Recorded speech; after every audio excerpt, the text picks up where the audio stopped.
Em nome do Pai, do Filho e do Espírito Santo. Amém. Hoje eu tô aqui para mostrar para você bons caminhos, boas dicas de como você pode fazer para convencer as pessoas que estão ao seu redor de que Deus existe.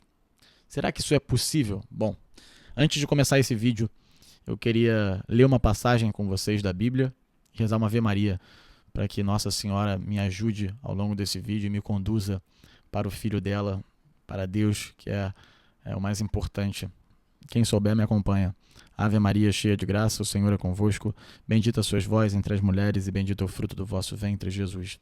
Santa Maria, Mãe de Deus, rogai por nós, pecadores, agora e na hora de nossa morte. Amém. Bom, capítulo 8, versículo 10, de 10 a 13, do Evangelho de Marcos. Foram então os fariseus e começaram a discutir com Jesus. E para tentá-lo, pediram-lhe um sinal do céu. Mas Jesus deu um suspiro profundo e disse: por que essa geração pede um sinal? Eu garanto a vocês, a essa geração não será dado nenhum sinal. E deixando-os, Jesus entrou de novo na barca e se dirigiu para outra margem.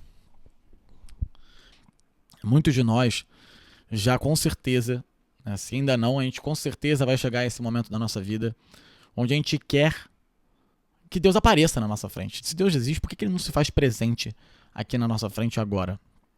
Né? E a gente imagina que isso provaria a existência de Deus. Naquela época em que Jesus começa a operar alguns dos seus milagres, fazendo com que as pessoas se aproximem de um caminho de salvação, os fariseus, né, alguns deles invejosos, começam a se conformar com tudo isso, com esse cara que vem se apresentando, esse cara, entre aspas, que vem se apresentando, fazendo milagres e falando de forma que eles nunca esperariam que Deus fosse falar, né? Entrando numa cidade em cima de um burro. Então, eles imaginavam um Deus com certeza onipotente, sim, mas por ele ser onipotente, ele se faria grande, chegaria dos céus, voaria. Enfim, seria um Deus triunfalista, seria um Deus que gostaria, assim, de engrandecer diante das pessoas, de mostrar a sua grandeza. Quando, na verdade, eles se deparam com um Deus pobre, né, que chega em cima de um burro humilde e anda com essas pessoas. Então eles se surpreendem com essa quebra de expectativa do Deus que eles estavam esperando.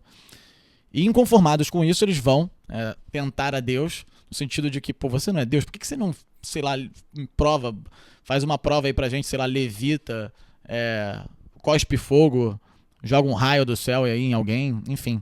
Eles querem esse tipo de prova da existência de Deus e muitas vezes a gente não se diferencia muito desses fariseus que estão pedindo esse tipo de prova. Né? Quando as pessoas não acreditam em Deus e tendem a fechar os seus corações, a maioria das vezes, nós passamos por esse processo. Mesmo você que esteja assistindo esse vídeo, já acredite em Deus, você provavelmente já passou, ainda vai passar por momentos em que você queira que Deus apareça na sua frente, faça algum milagre, né? Queira algo nesse sentido, que não é a pretensão de Deus. E por isso que quando a gente for tratar desse assunto, como você pode fazer para provar a existência de Deus para aqueles que estão ao seu redor, é muito importante a gente lembrar quem é esse Deus que a gente está falando aqui. O que é esse Deus que a gente está falando? Porque se você pensa que esse Deus é um Deus, o Thor, se compara ao Thor, vai jogar trovão, vai ficar levitando, vai aparecer na sua frente, vai fazer uma mágica e vai sair. Essa não é a pretensão de Deus. Então a gente precisa nos lembrar que a gente está falando desse Deus, que é a verdade. E que muitas vezes a gente acha que não se faz presente, mas ele se faz presente, só que não da maneira que a gente pensa. Deus se coloca na nossa vida com o objetivo de nos salvar, de nos trazer uma felicidade, de nos levar, de nos conduzir à vida eterna. O objetivo dele não é ficar se provando Deus, é trazer você para um caminho de salvação. Então, você com certeza quer muita coisa, você quer ganhar um emprego, você quer conquistar a mulher da sua vida, você quer fazer muitas viagens, mas essas coisas não necessariamente te aproximarão de Deus. Se forem te aproximar de Deus, Deus saberá e assim as colocará na sua vida. Mas só que Deus coloca as coisas na sua vida na medida em que elas te aproximam dele. Deus não permite que nada aconteça na sua vida que possa te afastar dele a longo prazo, né? Tudo que Deus faz por você é para que na sua vida você enxergue ele. Então, a gente precisa compreender essa realidade. Então tá, Você não vai provar a existência de Deus para o seu amigo fazendo com que ele leia a palavra da Bíblia toda, falando com palavras bonitas. E agora eu quero chegar ao segundo ponto, né? Já que você não pode provar a existência de Deus fazendo um malabarismo incrível, dando uma pirueta, levitando, como que você prova a existência de Deus para o seu amiguinho? Então agora a gente vai para o segundo ponto, que está no item 342 do livro Caminho, de São José Maria Escrivá. Não sei se dá para enxergar aqui na tela. Enfim. Ele vai dizer o seguinte: não esqueças que antes de ensinar é preciso fazer. Diz de Jesus Cristo a Sagrada Escritura. Começou a fazer e a ensinar. Primeiro fazer, para que tu e eu aprendamos. Jesus Cristo vive a vida dele durante 30 anos sem fazer sequer um milagre. Mas não seja por isso. Ele não passou a ser Deus quando ele completou os seus 30 anos e começou a orar, a fazer os seus milagres.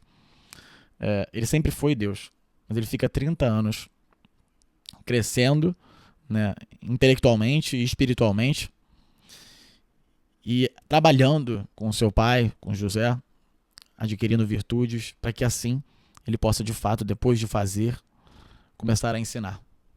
Seria de se espantar que uma criança de 12 anos começasse a querer ensinar qualquer coisa, mesmo que ele já tinha as habilidades necessárias, né? Ele sempre foi Deus, mas era necessário uma experiência.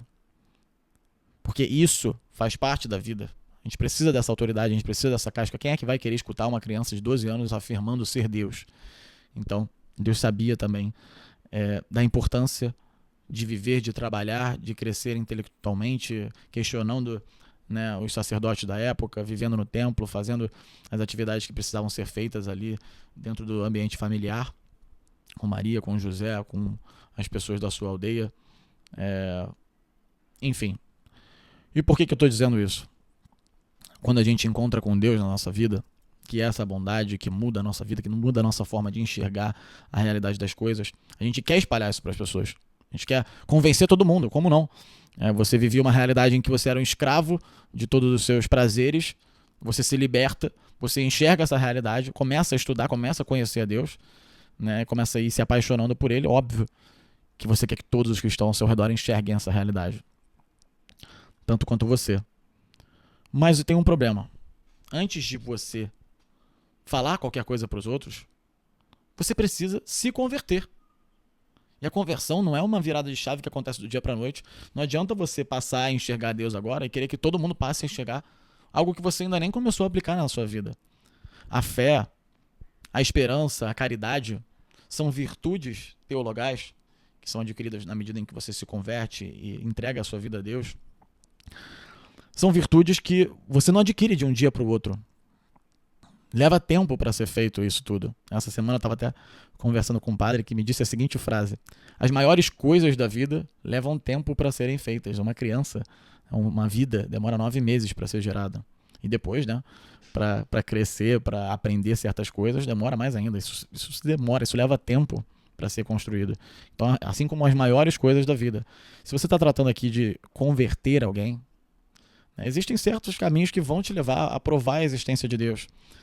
Você pode ler a Bíblia e você vai ver que existem 4 evangelhos, existem fatos históricos que estão na Bíblia que comprovam, que apontam para a existência de um Messias. Pessoas que atestam, entregam as suas vidas em prol de Deus, e as histórias pareando umas com as outras. Não há controvérsias na Bíblia, não há hipocrisias, no sentido de que uma frase anula a outra, né? No Evangelho de Marcos a gente vê um perfeito match com o Evangelho de João, com o Evangelho de Mateus, com o Evangelho de Lucas. Os 4 estão ali em sintonia. Então a gente pode trazer uma prova da existência de que Jesus foi Deus nesse sentido, olhando o Evangelho, conhecendo mais da palavra da Bíblia. A gente pode provar a existência de Deus olhando para as 5 vias de Santo Tomás de Aquino, olhando para a verdade, para o fato de que a verdade é uma única verdade.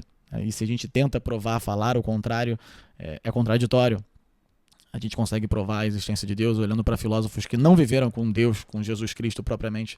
Sócrates, Platão, Aristóteles, grandes filósofos que se convenceram de que havia um Deus uno diante de uma época que era completamente politeísta. Mas isso não vai convencer ninguém de que Deus existe. Porque isso não vai fazer com que Deus apareça na sua frente e comece a levitar e fazer milagres. Porque A pessoa acha que provar a existência de Deus requer isso, requer, pô, se Deus existe, pô, você consegue levitar. Por que você não cura um paralítico? Afinal, ele não saiu curando paralíticos. E isso e aquilo.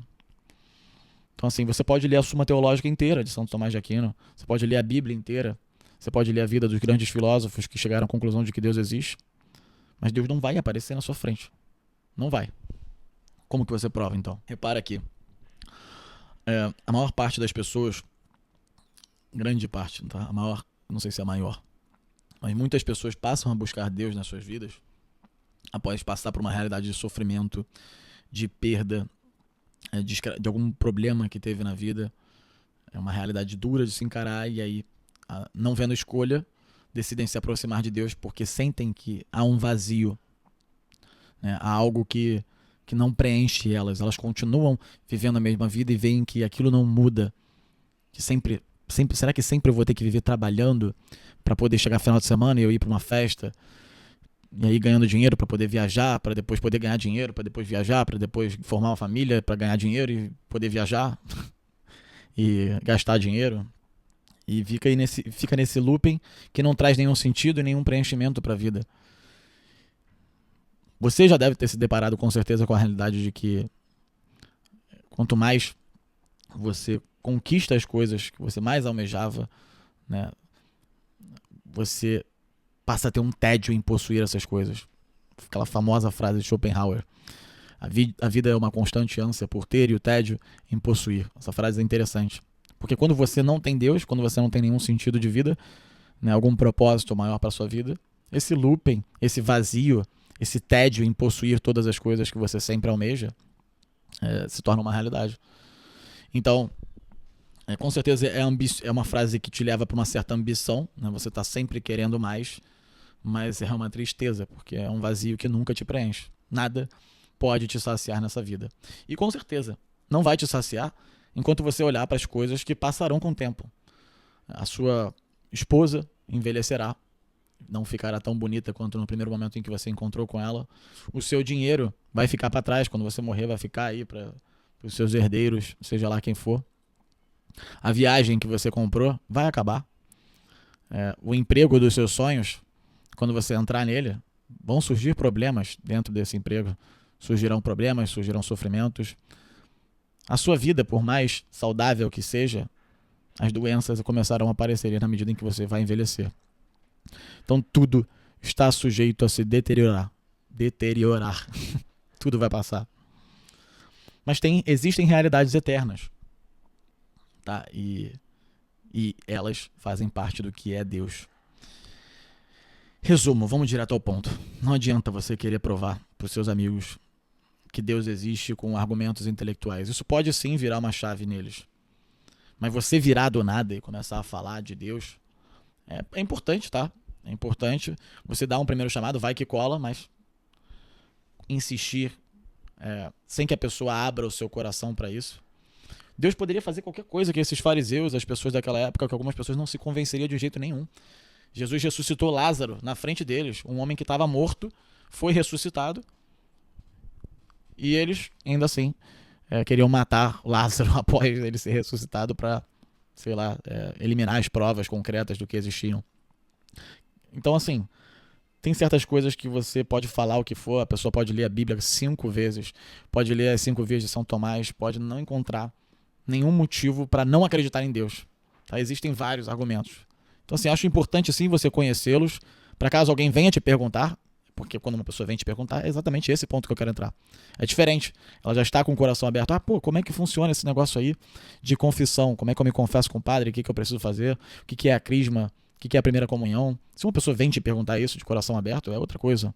Como é que você faz para ler, para gostar tanto de ler, para seguir uma vida em que você trabalhe, que você goste do seu trabalho, sem que isso se torne entediante? Então, se a pessoa vem te perguntar, é diferente de você ir até ela para poder falar alguma coisa. A não ser que você já esteja vivendo isso, que você tenha experiências para contar sobre a sua conversão, sobre a sua proximidade com Deus, né? Seja um amigo seu, que você queira compartilhar isso com ele. Mas qual que é o mais importante? Então, o que convence as pessoas de que Deus existe? E aí, Jesus Cristo propriamente vai nos mostrar que são através dos nossos frutos. As pessoas nos reconhecerão como verdadeiros seguidores de Jesus? A partir dos nossos frutos. O que são esses frutos? Não adianta eu sair falando para os outros que eu virei católico, falando para os outros que eu sigo a vida de Cristo, que eu estou estudando, que eu estou fazendo isso, que eu estou fazendo aquilo, se eu não, através das minhas atitudes, mostro isso. Então eu posso falar muita coisa, mas se isso não condiz com a minha realidade, isso não vai provar nada. E existe um segundo ponto. Então, além de que para você provar a existência de Deus, qual é o elemento principal? Você precisa fazer. Você precisa viver essa realidade. E por quanto tempo? Leva tempo. Todos os dias da sua vida até o dia que você for embora. Você precisa se importar com a sua conversão. Quando você for orar, e aí esse é o segundo ponto, exatamente esse ponto. O que você faz para provar a existência de Deus para as pessoas? Ora muito por elas, muito, todo dia. E por você, principalmente por você. Continuando. O que você precisa fazer, então, para convencer as pessoas de que Deus existe? São duas coisas. Você precisa começar a viver propriamente os ensinamentos de Jesus Cristo, e isso leva tempo, porque são virtudes. As virtudes são feitas de hábitos, e os hábitos não são adquiridos de um dia para o outro. Você não aprendeu a dirigir do dia para a noite. Vamos dar um exemplo aqui. Você não aprendeu a andar de bicicleta de um dia para a noite. Vamos um exemplo mais fácil. Bicicleta. Você aprende a andar de bicicleta treinando várias vezes, e você adquire esse hábito depois de muitos treinos, depois de uma certa constância andando de bicicleta. Quando você vai deitar na sua cama para dormir, você não está andando de bicicleta propriamente. Mas dormindo, você sabe andar de bicicleta. Aquilo é uma coisa que já está em você. É exatamente isso. Você já passa a adquirir aquela virtude. Você sabe andar de bicicleta. A fé e as virtudes dos ensinamentos de Jesus é a mesma coisa. A partir de um momento em que elas são colocadas diariamente na sua vida, juntamente com a oração, fazendo obras de caridade, vivendo a vida de Jesus Cristo, amando aqueles que estão ao seu redor, vivendo o seu trabalho, cada dia entregando isso para Deus. Você precisa fazer, antes de você falar qualquer coisa. Você quer mudar o mundo e você não está nem fazendo a sua cama. Você quer provar para as pessoas a existência de Deus e você não faz a sua cama. Você não faz as atividades mais simples do dia a dia, não procura fazer uma boa alimentação, não bebe água. Como é que você quer ensinar ou mostrar para as pessoas de que Deus existe se você não consegue amar nem as pessoas que estão ao seu redor? Né? Você não consegue amar nem as pessoas que estão dentro da igreja, que já acreditam em Deus. Como é que você quer amar aquelas pessoas que ainda estão no mundo, que não acreditam em Deus ainda? Você não consegue amar nem a sua mãe, nem seu pai, nem essas pessoas que estão ao seu redor. Como é que você quer amar as pessoas do mundo? Mostrar para elas a realidade de que Deus existe. Então são duas coisas necessárias para você provar a existência de Deus. Não é através da suma teológica, não é, pode ser, na verdade pode virar uma chave, mas aí existe esse tipo de abordagem que você vai ter que esperar a pessoa. Você precisa saber, e você sabe identificar quando a pessoa está de coração aberto ou quando a pessoa está de coração fechado. Ah, essa pessoa tem um coração muito fechado. Perfeito. Você vai comentar para ela, você pode convidar ela, né, para ter uma conversa com você, não necessariamente para a igreja, porque é uma missa, um rito da missa, não é uma coisa que é compreensiva de um dia para o outro. Então, se você for jovem, chama de repente, né, o seu amigo e sua amiga para um grupo jovem. Se você for mais adulto, né, procure saber as pastorais que existem aí na sua igreja, que possam trazer essa pessoa num primeiro momento para uma atividade que não necessariamente precisa ser a missa. Mas também chama para a missa. Agora você, através desse primeiro convite, vai entender como funciona a cabeça daquela pessoa, e entendendo ela, você vai saber se ela é uma pessoa de coração aberto ou não. Independente disso, você vai ter que fazer essas duas coisas. Orar bastante por ela e fazer por você, se aproximar de Deus constantemente. Porque se você não fizer por você, não tem como fazer pelos outros. E por isso que o foco das suas orações, e muitas orações, precisam estar em você, na sua conversão. Peça para Deus diariamente, constantemente, para que Ele aumente a sua fé. Para que você, antes de tudo, antes de você orar pelos outros, de você achar que os outros precisam ser convertidos mais do que você, ore por você. Para que você cresça cada vez mais, se aproxime cada vez mais de Deus, e aí as pessoas ao seu redor, depois de um tempo, passados 1 ano, 2 anos, 3 anos, vão ver, caraca, era sério quando ele falou que estava se convertendo mesmo, quando ele falou que virou cristão. Realmente, quando ele falou que ia parar de ir a festas, realmente ele parou, começar a trabalhar. Quando ele falou que ia parar de fumar, agora compartilhando algo pessoal para vocês. Alguns aqui já sabem que eu fumava cigarro eletrônico, e eu falei para as pessoas alguns amigos meus, falei, cara, parei de fumar cigarro eletrônico. Cara, as pessoas gargalhavam na minha cara, falavam, porra, isso aí é fogo de palha, isso aí não vai durar nada e tal. Então, óbvio, as pessoas não vão acreditar na sua mudança. Então você precisa, falando sobre isso, das pessoas não acreditarem na sua mudança, né? Tem até o fato de que Jesus vive a sua vida em Nazaré, começa a fazer milagres lá, a partir dos seus 30 anos de idade, né?